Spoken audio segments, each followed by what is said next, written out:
Kasih karunia dan damai sejahtera dari Allah Bapa kita dan dari anaknya Tuhan Yesus Kristus menyertai kamu sekalian. Amin. Shalom saudara-saudari sahabatku yang dikasihi Tuhan Allah. Firman Tuhan yang menyapa kita di awal minggu ini, hari Senin tanggal 4 Agustus 2025, tertulis di dalam Injil Markus pasal 1 ayat 13 dan ayat 14. Mari sahabatku, kita simak dan renungkan firman Tuhan yang menjadi kekuatan dan inspirasi untuk menjalani hari ini. Demikian, di padang gurun itu ia tinggal 40 hari lamanya, dicobai oleh iblis. Ia berada di sana di antara binatang-binatang liar dan malaikat-malaikat melayani dia. Sesudah Yohanes ditangkap, datanglah Yesus ke Galilea memberitakan Injil Allah. Asa di halongonam ma ibana leleng ni 40 hari diujuni si polisi. Rap dawat akka binatang do ibana disi. Dungi Roma akka suruh-suruan marhobasi di ibana. Alai dung dihurukkan si Yohanes, Roma Yesus tuluat Galilea majamitahon barita naulini debata.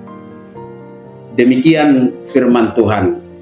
Sahabat renungan harian, saudara-saudariku yang dikasihi Tuhan Allah, menjadi pengikut Kristus bukanlah status yang membawa kita kepada sebuah kenyamanan hidup.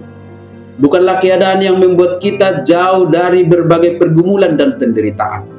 Selama hidup sebagai pengikut Kristus, dunia ini akan menjadi panggung ujian bagi kesetiaan kita kepadanya. Lalu bagaimana kita menghadapinya? Mari kita belajar dari pengalaman Tuhan Yesus. Setelah dia dibaptis oleh Yohanes dan Roh Kudus turun ke atasnya, langkah selanjutnya bukanlah panggung kemuliaan, melainkan padang gurun, tempat sepi penuh dengan pencobaan dan benar-benar jauh dari kenyamanan. Di sanalah Yesus bertahan selama 40 hari menghadapi pencobaan dan kesendirian dan berhasil mengalahkan semuanya itu. Dan akhirnya malaikat-malaikat melayani dia. Sahabatku semua, sekali lagi, dunia ini akan menjadi seperti keadaan di padang gurun bagi iman kita. Dan itu bisa hadir dalam berbagai bentuk. Dalam penderitaan, kesepian, kekecewaan, ujian mental, pergumulan batin, dan lain sebagainya. Tetapi lewat nas kita hari ini, kita diyakinkan bahwa justru di sanalah karakter kita ditempa. Iman, kesabaran, dan integritas kita sebagai anak-anak Tuhan diuji. Dan di sana pun kehadiran Tuhan menjadi nyata. Jika Yesus sendiri harus melewati proses ini sebelum memulai pelayanannya, maka kita pun tak luput dari momen-momen pengalaman padang gurun. Tetapi satu hal yang besar yang menjadi sukacita bagi kita dari pengalaman Tuhan Yesus di padang gurun ini adalah bahwa kemenangannya mengalahkan pencobaan juga menjadi kemenangan kita dalam mengalahkan pencobaan yang kita alami. Kemenangan itu menjadi masa transisi dari kesunyian kepada karya pemberitaan Injil. Yesus tidak tinggal diam dalam kesendirian selamanya. Ia keluar dari padang gurun dengan kekuatan untuk menyampaikan kabar baik. Begitupun kita saat ini, momen-momen tergelap yang kita tempuh dan kita kalahkan bisa menjadi awal dari panggilan yang lebih besar dalam diri kita di hadapan Tuhan.